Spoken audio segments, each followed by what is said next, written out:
नमस्कार, स्वागत है आप सभी का एक बार फिर से आपके फेवरेट चैनल स्पोर्ट्स फैक्ट्रियल में। आपके साथ आपका भाई, आपका दोस्त लक्ष्य शर्मा जुड़ चुका है। अब भारत और इंग्लैंड के बीच में वनडे सीरीज चल रही है। T20 सीरीज में हमने अंग्रेजों को मात दे दी और पहले वनडे में भी लगान वसूल कर लिया। नागपुर में अंग्रेजों की नाक काट दी। अब कटक में ये मैच होगा, दूसरा वनडे मैच। अब कटक में क्या कटेगा, कान देखने वाली बात होगी। लेकिन अगर आपने अभी तक हमारा टेलीग्राम लिंक ज्वाइन नहीं किया है, जिसका लिंक डिस्क्रिप्शन में है, व्हाट्सएप ग्रुप ज्वाइन नहीं किया है, जिसका लिंक डिस्क्रिप्शन में है, वीडियो को लाइक नहीं किया है, चैनल को सब्सक्राइब नहीं किया है, तो आप अभी तक बहुत सारी चीजों से वंचित है। हालांकि अभी पिछले कुछ दिन ज्यादा अच्छे नहीं जा रहे, लेकिन इसके बावजूद लोग प्रॉफिट में है। फैंटेसी टीम में तो कम से कम लोग अभी बढ़िया जीत रहे हैं और मैं खुद भी जीत रहा हूं, इसमें कोई टेंशन की बात है नहीं। तो भाई, इंडिया वर्सेस इंग्लैंड के बीच में दूसरा वनडे मैच खेला जाएगा। अब ये मैच कब खेला जाएगा? 9 फरवरी को खेला जाएगा। और यहां कटक की जो पिच है वो ज्यादा किसी को समझ में आती नहीं है। समझ में इसलिए नहीं आती क्योंकि यहां ज्यादा मैच होते नहीं है। तो क्या होगी दोनों टीमों की पॉसिबल प्लेइंग 11? पिच रिपोर्ट क्या कहती है? हेड टू हेड रिकॉर्ड के अलावा कटक स्टेडियम के आंकड़े क्या कहते हैं, सब कुछ आपको बताएंगे। वीडियो को लाइक करते चलिए और हम आगे बढ़ते हैं। सबसे पहले बातचीत प्लेइंग 11 की करेंगे दोनों टीमों की, और सबसे पहले अंग्रेजों की प्लेइंग 11 के बारे में बातचीत कर लेते हैं। तो इंग्लैंड की साइड से आपको ओपन करते हुए नजर आएंगे कौन? बेन डकेट और फिलिप सॉल्ट और बेन डकेट ने एक अच्छी शुरुआत दी थी नागपुर में, लेकिन फिल सॉल्ट का रन आउट होना सबसे बड़ा टर्निंग पॉइंट साबित हुआ। उसके बाद बेन डकेट भी ज्यादा कुछ कमाल नहीं कर पाए। दोनों को स्टार्ट अच्छे मिल रहे हैं, T20 सीरीज में भी स्टार्ट मिला, लेकिन उसको बड़ी पारी में कन्वर्ट नहीं कर पा रहे। जो रूट पहले वनडे में कुछ नहीं कर पाए, लेकिन फॉर्म में है, अच्छे टच में है। साउथ अफ्रीका T20 लीग में बहुत रन बनाकर आ रहे हैं। हैरी ब्रुक का भी खाता नहीं खुला, 0 रन बनाकर आउट हो गए। T20 सीरीज में भी स्ट्रगल कर रहे थे, तो क्या इनको बाहर बैठाया जाएगा? देखना होगा। जॉर्ज बटलर अर्धशतक लगाया, T20 सीरीज में भी रन बनाया, पहले वनडे में भी रन बनाए हैं। इसके बाद लियाम लिविंगस्टन, क्या गंदा शॉट खेल के आउट हुए थे ये हर्षित राणा की गेंद पर, और इतने अनुभवी खिलाड़ी से ना इस तरीके की शॉट की उम्मीद होती नहीं है।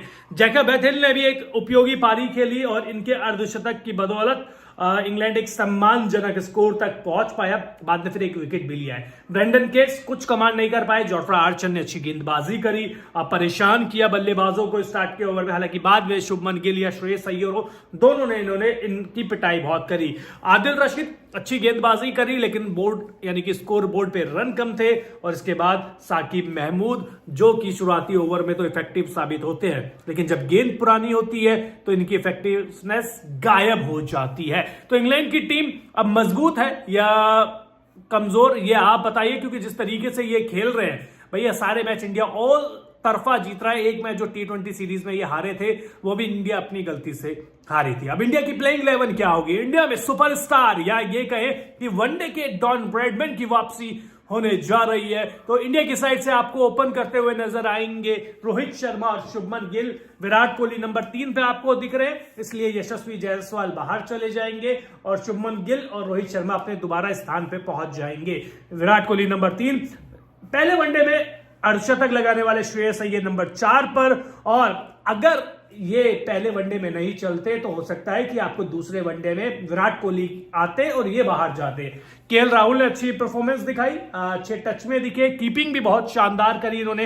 हार्दिक पांड्या ने छक्के लगाए और बॉलिंग भी कराई, ये अच्छे टच में दिख रहे हैं। रविंद्र जडेजा ने अच्छा गेंदबाजी करी, 3 विकेट लिए, फिर अंत में आकर वो मैच को फिनिश भी कर दिया। अक्षर पटेल अर्धशतक लगाया, प्रमोशन मिला था बैटिंग में, उस प्रमोशन को इन्होंने सही साबित किया और गेंदबाजी भी इन्होंने अच्छी करी। कुलदीप यादव को भले ही 1 विकेट मिला हो, लेकिन गेंदबाजी इनकी अच्छी रही थी, बल्लेबाज इनको पिक नहीं कर रहे थे। इसके बाद मोहम्मद शमी 1 विकेट इन्होंने लिया। वनडे जो मैच है वो 14 महीने के बाद खेल रहे थे, अच्छे सही टप्पे पे गेंद डाली, सीम करा रहे थे, यानी कि बात करें फुल लैंड में थे। और पिछले मैच में अपना डेब्यू करने वाले हर्षित राणा ने 3 विकेट लिए। इन्होंने अपना पहला टेस्ट मैच खेला, वहां 3 विकेट लिए। पहला T20 खेला, 3 विकेट लिए। पहला वनडे खेला, 3 विकेट लिए। तो 3 से इनको कुछ ज्यादा ही प्यार है। तो दोनों टीमों की पॉसिबल प्लेइंग 11 देखने के बाद भाई यही लगता है कि इंडिया की टीम 11 या प्लेइंग 11 मजबूत है। ठीक है भाई, प्लेइंग 11 के बाद अब बातचीत हेड टू हेड रिकॉर्ड के बारे में कर लेते हैं। तो भारत वर्सेस इंग्लैंड के बीच में अगर हेड टू हेड रिकॉर्ड के बारे में बातचीत करें तो इन दोनों टीमों के बीच में कुल 108 मैच हुए हैं, जिसमें से 59 मैच इंडिया जीतने में कामयाब रहा है और 44 मैच इंग्लैंड जीतने में सफल रहा है। लेकिन इंग्लैंड 44 भी कैसे जीत गया? वो पुराने मैचेस होंगे इसलिए जीत गया होगा, हाल में तो बिल्कुल भी कोई चांस लगता ही नहीं है। हेड टू हेड रिकॉर्ड हो गया।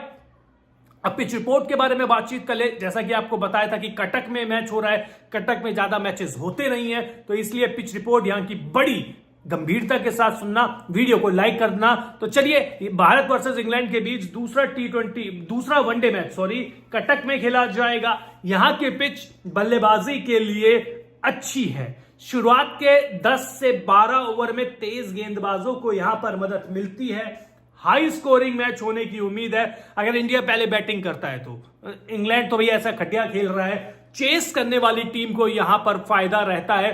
ओस फैक्टर यहां पे बहुत बड़ा है, ओस मतलब ड्यू फैक्टर यहां पे बहुत ज्यादा रहता है, इसलिए चेस करना यहां पे थोड़ा सा आसान रहता है। तो पिच रिपोर्ट बता दी चेस करने वाली टीम को मैं क्यों कह रहा हूं। अब जरा कटक के आंकड़े देख ले, यहां पर कुल कितनी हिस्ट्री क्या कहती है, मैदान की हिस्ट्री क्या कहती है। तो चलिए, अगर कटक की हिस्ट्री के बारे में बातचीत करें तो यहां पर कुल 27 मैच खेले गए हैं, जिसमें से 11 मैच पहले बल्लेबाजी करने वाली टीम जीती है, 16 मैच बाद में बल्लेबाजी करने वाली टीम जीती है। जैसा कि कहा था कि चेजिंग ग्राउंड है।